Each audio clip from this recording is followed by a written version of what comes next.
The biggest question in Formula One right now is if Mercedes will become a threat again, not when, but if, and this has been a question that apart from last year wasn't even conceivable, but here we are. Mercedes seem to be failing race after race, and no one's sure what to do about it until now, as Mercedes has just released their plans and timeline on getting back to the front. Let's dive into their comments and when we can expect them to be back at the front again. Unfortunately for their fans, Mercedes team principal Toto Wolff estimates that it will take 6 to 12 months for Mercedes to catch up with Red Bull's knowledge required to maximize the performance of the current generation of Formula One vehicles. Mercedes is making big steps in the wind tunnel, according to Wolff, as if its user concept changed that it thinks will unleash higher performance possibilities, but given the fact that Red Bull has an enormous amount of knowledge about the ground effect cars, it could take some time. On the other hand, he also believes that as the Red Bull idea matures, the gap of improvement will unavoidably slow down, allowing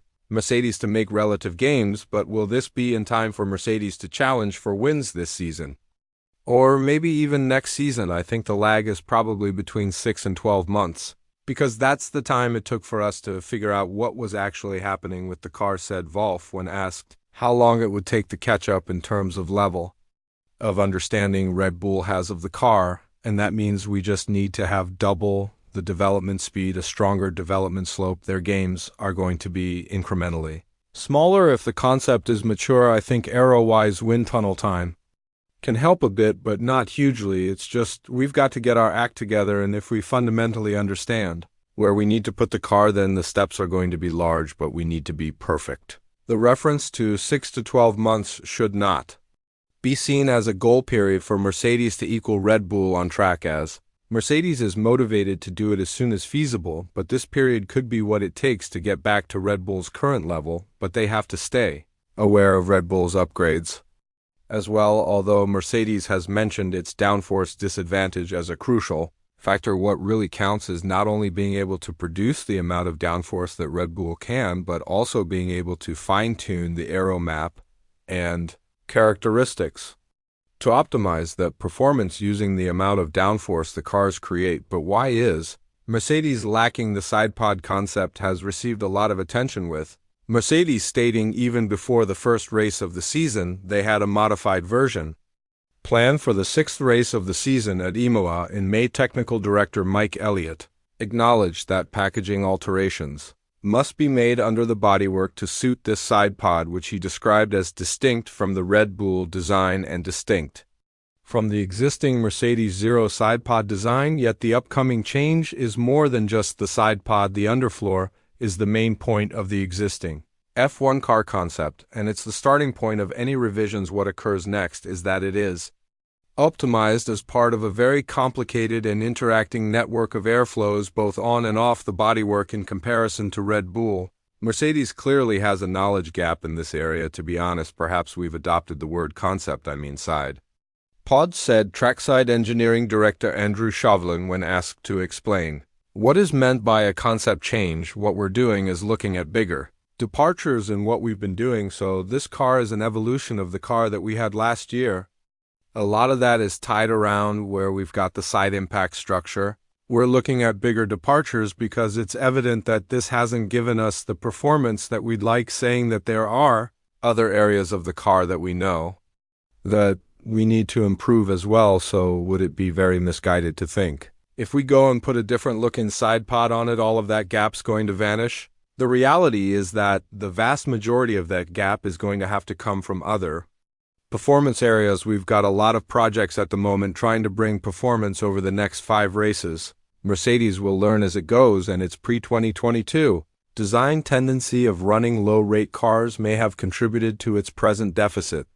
During the old regulations regime, Red Bull operated a high-rate car and would have gained knowledge of the fine aero detail of the floor edges, how to adjust the underfloor performance at varied ride heights, and the interplay of aero and mechanical characteristics. Mercedes doesn't have this knowledge, so the shift in concept will force Mercedes into unknown terrain. Wolff's assertion of large steps indicate that the process is proceeding well, and the more developed the car becomes, the more precise the control required to make it function. There may be blockages ahead. The cause progressed to be momentarily reduced until understanding of the aero phenomena involves grows. We haven't spent enough time on looking where they find performance.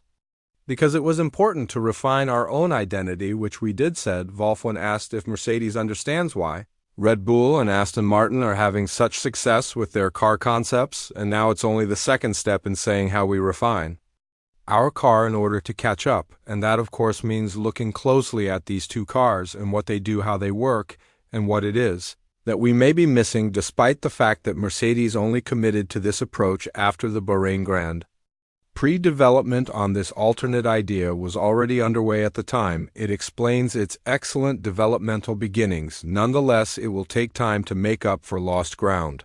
This is evident not only in the performance disadvantage, which is roughly 0.7 based on the first 2 weekends, but also in the knowledge deficit Wolf won't say, but doing it swiftly enough to be a championship contender in 2023 is all but impossible. We're just 2 races into this year, said Wolf when asked if it's realistic to make up the deficit to Red Bull. Is it realistic when we look at the gaps today?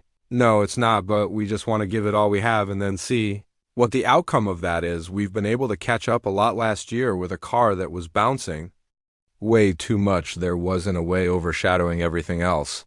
And finally, we won a race, and we got close to them. That needs to be the aspiration, but what changes will they need to make to ensure they get back to the top? Well, that's the big question. Toto Wolters earlier stated that the current design has no holy cows and everything could be changed.